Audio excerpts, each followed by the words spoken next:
မင်္ဂလာပါခင်ဗျာအခုပြောပြပေးသွားမှာကတော့ OneXBet မှာ KPay WebPay ကိုအသုံးပြုပြီးတော့ငွေသွင်းနည်းငွေထုတ်နည်းကိုပြောပြပေးသွားမှာပဲဖြစ်ပါတယ်ခင်ဗျာဒီဗီဒီယိုကမိတ်ဆွေတို့အတွက်အထောက်အကူပြုရဆိုရင်ဗီဒီယိုကို like လုပ်ပြီးတော့ channel လေးကို subscribe ပြုလုပ်ပြီးတော့ကြပါအောင်ခင်ဗျာ OneXBet အကောင့်ဖွင့်ချင်တဲ့မိတ်ဆွေများကတော့ဒီဗီဒီယိုရဲ့ description မှာ OneXBet အကောင့်ဖွင့်နည်းဗီဒီယို link ကိုထည့်ပေးသွားမှာဖြစ်လို့ description link ကနေဝင်ရောက်လေ့လာပြီးတော့ promo code SM47 ကိုထည့်သွင်းအသုံးပြုပြီးတော့အကောင့်ဖွင့်စော်စားလို့ရပါတယ်ခင်ဗျာဒါမှမဟုတ် Viber Telegram ဖုန်းနံပါတ်39988443 325ကိုဆက်သွယ်ပြီးတော့အကောင့်ဖွင့်နည်း link ကိုလာရောက်ရယူလို့ရပါတယ်ခင်ဗျာကျွန်တော်တို့ငွေသွင်းနည်းကိုကြည့်အောင်မီနူးကိုနှိပ်ပေးပါခင်ဗျာ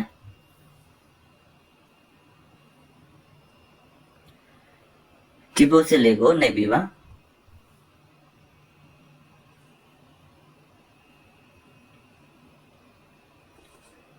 KPay နဲ့ငွေသွင်းနည်းကိုအရင်ဆုံးလေ့လာရအောင် KPay ကိုနှိပ်ပေးပါခင်ဗျာ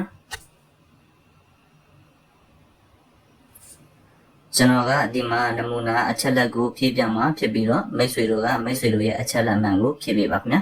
ဒါမှမိတ်ဆွေတို့အကောင့်တွေကိုငွေဝင်လာမှာဖြစ်ပါတယ်အပေါ်ဆုံးမှာငွေသွင်းမဲ့ပမာဏကိုထည့်ပေးပါခင်ဗျာ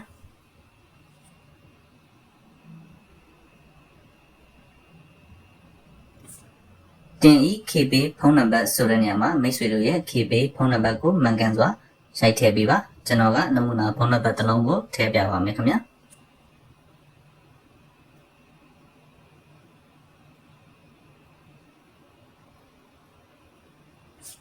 တင်ဤ WebPay အကောင့်ကန်ဆောင်သူအမည်ဆိုတဲ့နေရာမှာမိတ်ဆွေတို့ရဲ့ KPay အမည်ကိုထည့်ပေးပါခင်ဗျာ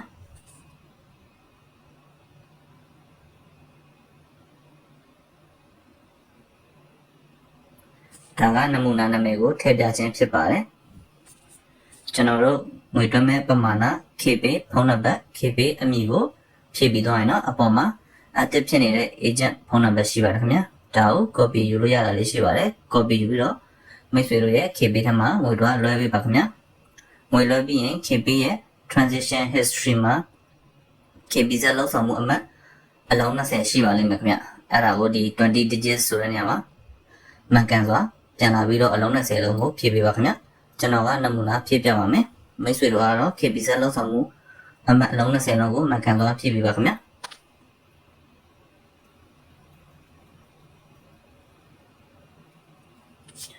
ကျွန်တော်တို့ငွေသွင်းတဲ့ပမာဏ KPay ဖုန်းနံပါတ် KPay အမည် KPay ဇာတ်လောက်ဆောင်မှုအမှတ်အလုံး20လုံးကိုဖြည့်ပြီးတော့ရင်တော့ confirm လေးကိုနှိပ်ပေးပါခင်ဗျာဒါဆိုရင် KPay နဲ့ငွေသွင်းတဲ့လုပ်ငန်းစဉ်ပြီးဆုံးအောင်မြင်သွားပါပြီခင်ဗျာမိတ်ဆွေတို့အကောင့်တွေကို15မိနစ်20အတွင်းမှာငွေဝင်လာပါလိမ့်မယ်ခင်ဗျာအကယ်လို့ဒီလိုငွေသွင်းတဲ့လုပ်ငန်းစဉ်ကရှုပ်တယ်အခုချက်ချင်းငွေသွင်းပြီးတော့ငွေအကောင့်တွေကိုမြန်မြန်ဆက်ဆံပဲရောက်ချင်တယ်ဆိုရင်တော့ Viber Telegram ဖုန်းနံပါတ်3998844325ကိုဆက်သွယ်ပြီးတော့ငွေသွင်းငွေထုတ်ကိုတိုက်ရိုက်လာရောက်ပြုလုပ်လို့လည်းရပါတယ်ခင်ဗျာဒါဆိုရင်ဝေးနဲ့ငွေသွင်းနည်းကိုကြည့်အောင်ဝေးကိုနှိပ်ပေးပါခင်ဗျာကျွန်တော်ဒီမှာနမူနာအချက်လက်တွေကိုဖြည့်ပြမှာဖြစ်ပြီးတော့မိတ်ဆွေတို့ကမိတ်ဆွေတို့ရဲ့ဝေးအချက်လက်အမှန်ကိုဖြည့်ပေးပါခင်ဗျာအပေါ်ဆုံးမှာငွေသွင်းမဲ့ပမာဏကိုထည့်ပေးပါခင်ဗျာ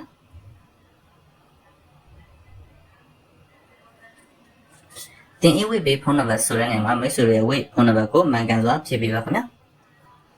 ကျွန်တော်ကတော့နမူနာဖုန်းနံပါတ်ကိုဖြည့်ပြမှာဖြစ်ပါတယ်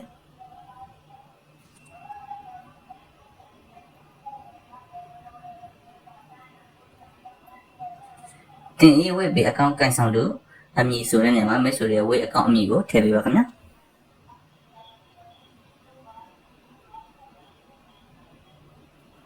ကျွန်တော်တို့ငွေသွင်းတဲ့ပမာဏ WebPay ဖုန်းနံပါတ် WebPay အမည်ကိုထည့်ပေးတော့ရင်တော့အပေါ်မှာ active ဖြစ်နေတဲ့ WebPay agent ဖုန်းနံပါတ်ရှိပါတယ် copy ယူပေးပါ copy ယူလို့ရတာလေးပါပါတယ်ပြီးရင် WebPay ထဲမှာငွေတော့လွှဲပေးပါခင်ဗျာကျွန်တော်တို့ငွေလွှဲပြီးရင် WebPay ရဲ့ transaction history မှာ WebPay လုပ်ငန်းစဉ်အမှတ်ရှိပါခင်ဗျာအဲ့ဒါကိုဒီ6 to 10 digits ဆိုတဲ့နေရာလေးမှာ WebPay လုပ်ငန်းစဉ်အမှတ်ကိုအားလုံးမှန်ကန်စွာပြန်လာဖြည့်ပေးဖို့လိုအပ်ပါတယ်ခင်ဗျာကျွန်တော်ကနမူနာခဏလေးဖြည့်ပြမှာဖြစ်ပြီးတော့မိတ်ဆွေတို့ကတော့ မိတ်ဆွေတို့ရဲ့ဝေးလုပ်ငန်းစဉ်အမှတ်ကိုမှန်ကန်စွာထည့်ပေးပါခင်ဗျာ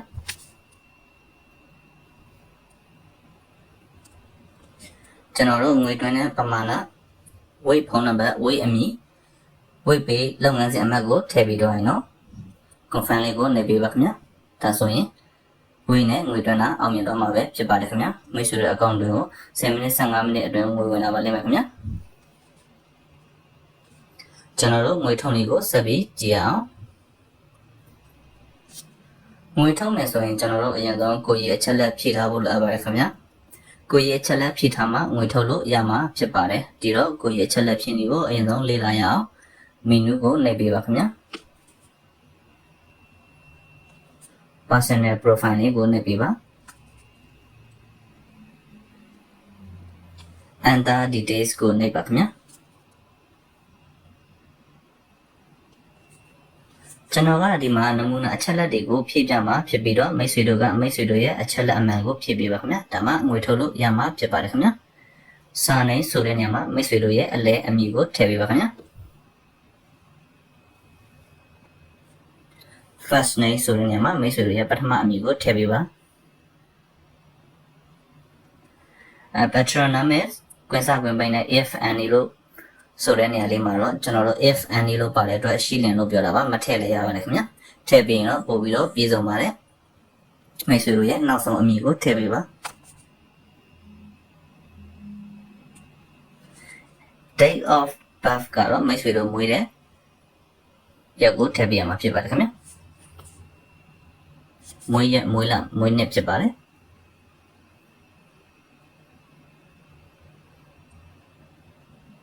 ကျွန်တော်ကတော့2000ခုနှစ်ကိုနမူနာထည့်ပေးလိုက်ပါတယ်ခင်ဗျာ place of birth ကတော့မိတ်ဆွေတို့မွေးဖွားတဲ့နေရာဖြစ်ပါတယ်ကျွန်တော်ကတော့အားလုံးကိုရန်ကုန်လို့ပဲနမူနာဖြည့်ပြမှာဖြစ်ပါတယ်ခင်ဗျာ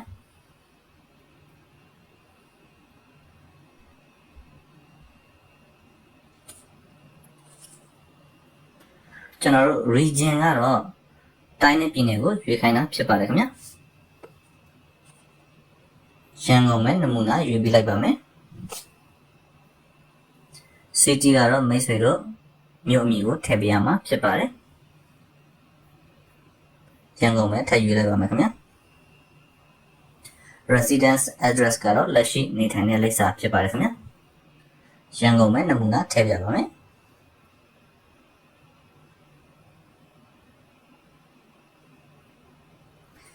ကျွန်တော်တို့ document type ဆိုတာတော့ document type လေးကိုနှိပ်ပေးပါကျွန်တော်တို့ကမှတ်ပုံတင်နံပါတ်ဖြစ်မှာဖြစ်ပါတယ်ဒီတော့ National Registration Card NRC ဆိုတဲ့အလဲတစ်ခုကိုရွေးပေးပါခင်ဗျာ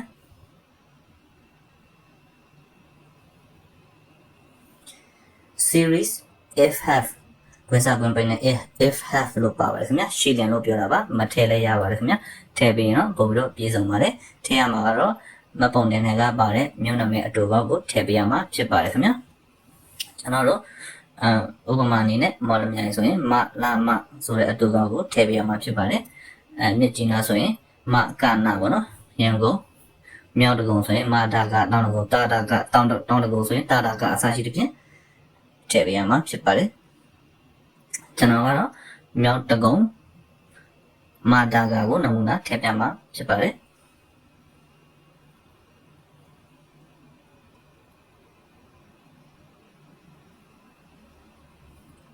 အရေးကြီးဆုံးအပိုင်းလာပါပြီခင်ဗျာ document number ဖြစ်ပါတယ်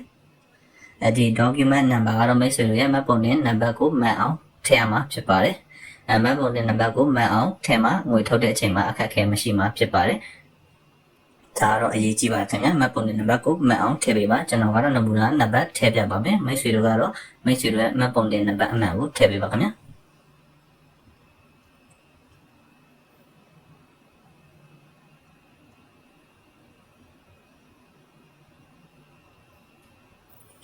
ကျွန်တော်ကတော့နမူနာမှတ်ပုံတင်နံပါတ်တစ်ခုကိုထည့်ပြလိုက်ပါတယ်ကျွန်တော်တို့ date of issue ကတော့မှတ်ပုံတင်ထုတ်ပေးတဲ့ရက်စွဲဖြစ်ပါတယ်အတိအကျမှန်ဖို့မလိုအပ်ပေမဲ့အနည်းဆုံး4-5နှစ်တော့3-5နှစ်တော့ခွာပေးပါခင်ဗျာကျွန်တော်က2020ကိုနမူနာရွေးလိုက်ပါတယ်ခင်ဗျာ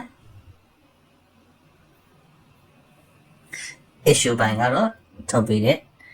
နေရာကိုမိတာဖြစ်ပါတယ်ကျွန်တော်တို့က government ဘိုင်းမြန်မာလို့ထည့်ပေးပါခင်ဗျာ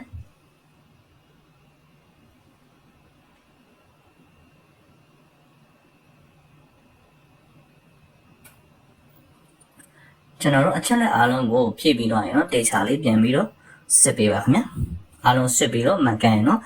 အောက်ဆုံးက save ကိုနှိပ်လိုက်ရင်ကိုကြီးအချက်လက်ဖြည့်တာအောင်မြင်တော့မှာပဲဖြစ်ပါတယ်ကျွန်တော်ကတော့နမူနာဖြည့်ပြတာဖြစ်တဲ့အတွက် save ကိုမနှိပ်တော့ပါဘူးအနောက်ပြန်ထွက်လိုက်ပါမယ်ခင်ဗျာ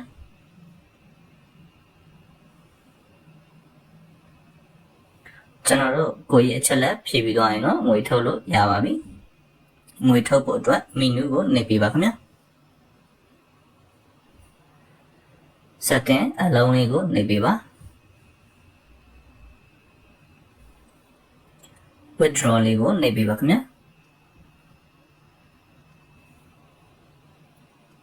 KB နဲ့ငွေထုတ်နည်းကိုအရင်ဆုံးကြည့်အောင် KB ကိုနှိပ်ပေးပါခင်ဗျာကျွန်တော်ကတော့ဒီမှာနမူနာအချက်လက်တွေကိုဖြည့်ပြမှာဖြစ်ပါတယ်မိတ်ဆွေတို့ကမိတ်ဆွေတို့ရဲ့အချက်လက်အမှန်ကိုဖြည့်ပေးပါခင်ဗျာဒါမှမိတ်ဆွေတို့အကောင့်ထဲကိုငွေဝင်လာမှာပဲဖြစ်ပါတယ်ငွေထုတ်တဲ့ပမာဏကိုထည့်ပေးပါခင်ဗျာတင်ဤ KB ဖုန်းနံပါတ်ဆိုတဲ့နေရာမှာမိတ်ဆွေတို့ရဲ့ KB ဖုန်းနံပါတ်ကိုမှန်ကန်တိကျစွာဖြည့်ပေးပါခင်ဗျာအရေးကြီးပါတယ်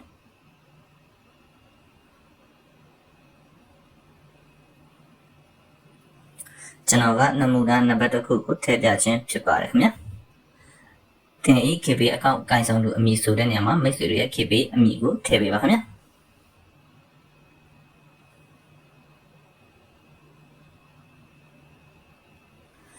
ကျွန်တော်တို့ငွေထုံးမဲ့ပမာဏ KB ဖုန်းနံပါတ် KB အမည်ကိုထည့်ပြီးတော့ရင်တော့ confirm လေးကိုနှိပ်ပေးပါခင်ဗျာဖုန်းနံပါတ်မချိတ်ထားရင်တော့ approve ဖြစ်ပြီးတော့ငွေထုတ်တဲ့လုပ်ငန်းစဉ်အောင်မြင်မှာဖြစ်ပြီးတော့ဖုန်းနံပါတ်ချိတ်ထားရင်တော့ SMS code ကြပါလိမ့်မယ်SMS code ကိုရိုက်ထည့်ပေးပါပြီးရင် confirm ကိုထည့်နှိပ်ပေးပါ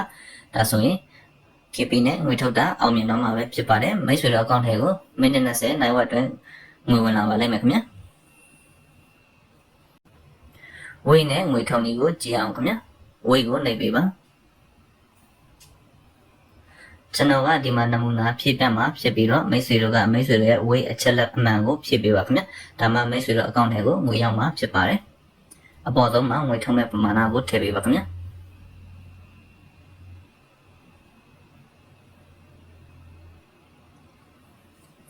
တင်ဤဝိပေးဖုန်းနံပါတ်ဆိုတဲ့နေရာမှာမိတ်ဆွေတို့ရဲ့ဝိဖုန်းနံပါတ်ကိုမှန်ကန်စွာဖြည့်ပေးပါခင်ဗျာ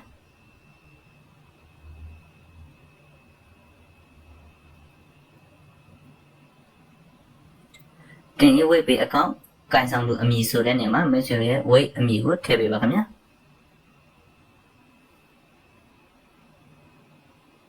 ကျွန်တော်တို့ငွေထုံးမဲ့ပမာဏဝိတ်ဖုန်းနံပါတ်ဝိတ်အမည်ကိုထည့်ပြီးတော့ရင်တော့ confirm ကိုနှိပ်ပေးပါခင်ဗျာခဏပြောခဲ့လို့ပဲဖုန်းနံပါတ်ကိုမချိတ်ထားဘူးဆိုရင်တော့ approve ဖြစ်ပြီးတော့ငွေထုတ်တဲ့လုပ်ငန်းစဉ်အောင်မြင်တော့မှာဖြစ်ပါတယ်ဖုန်းနံပါတ်ချိတ်ထားရင်တော့ SMS code ကြပါလိမ့်မယ် SMS code ကိုရိုက်ထည့်ပေးပါပြီးရင် confirm ကိုထည့်နှိပ်ပေးပါခင်ဗျာဒါဆိုရင်ဝင်းနဲ့ငွေထုတ်တာအောင်မြင်တော့မှာပဲဖြစ်ပါတယ်နိုင်ဝက်အတွင်းမိတ်ဆွေတို့အကောင့်တွေကိုငွေဝင်လာပါလိမ့်မယ်ခင်ဗျာဗီဒီယိုကိုအဆုံးထိကြည့်ရှုပေးတဲ့အတွက်အားလုံးကိုကျေးဇူးအထူးတင်ရှိပါတယ်ခင်ဗျာဗီဒီယိုလေးကမိတ်ဆွေတို့အတွက်အထောက်အကူပြုတယ်ဆိုရင် channel လေးကို like and subscribe ပြုလုပ်ပြီးတော့ကြပါအောင်ခင်ဗျာ